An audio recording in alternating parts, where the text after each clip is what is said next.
Sikok dari 4 tersangka dugaan tindak pidana korupsi Panwaslu Oki melalui keluarganya balik ke duit pengganti kerugian negara ke Kejaksaan Negeri Ogan Komering Ilir.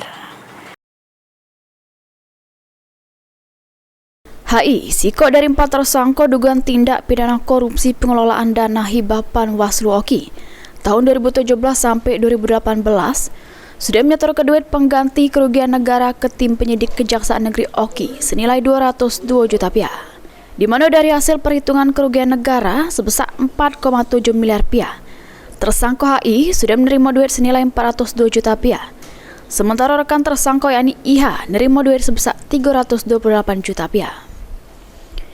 Kasintel Kejari Oki Agung Setiawan jelaskan, kalau sebelumnya tersangka HI juga sudah balik ke duit sebesar 200 juta rupiah ke penyidik. Sampai malam ini tersangka sudah menyukupi pengembalian total duit yang diterima jero dugaan kasus tipikor Panwaslu Oki tersebut.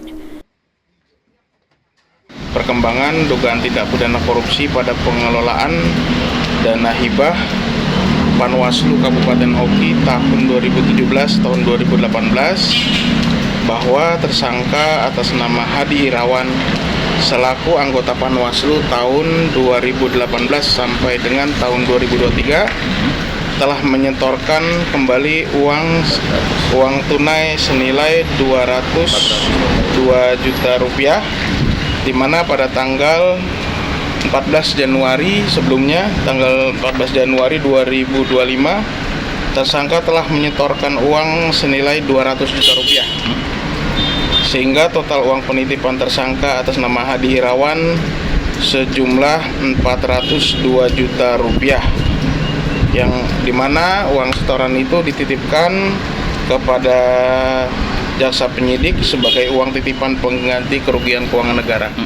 Dari 2 tersangka ini, sebelumnya Kejari Oki juga sudah menetap kedua tersangka lain, yakni Farudin Samutirta Aris Sandi sebagai PPTK Panwaslu tahun 2017 sampai 2018. Keempat tersangka sudah ditahan di lapas kelas 2 BKU Agung sembari nunggu proses persidangan. Novan Wijaya, PAL TV.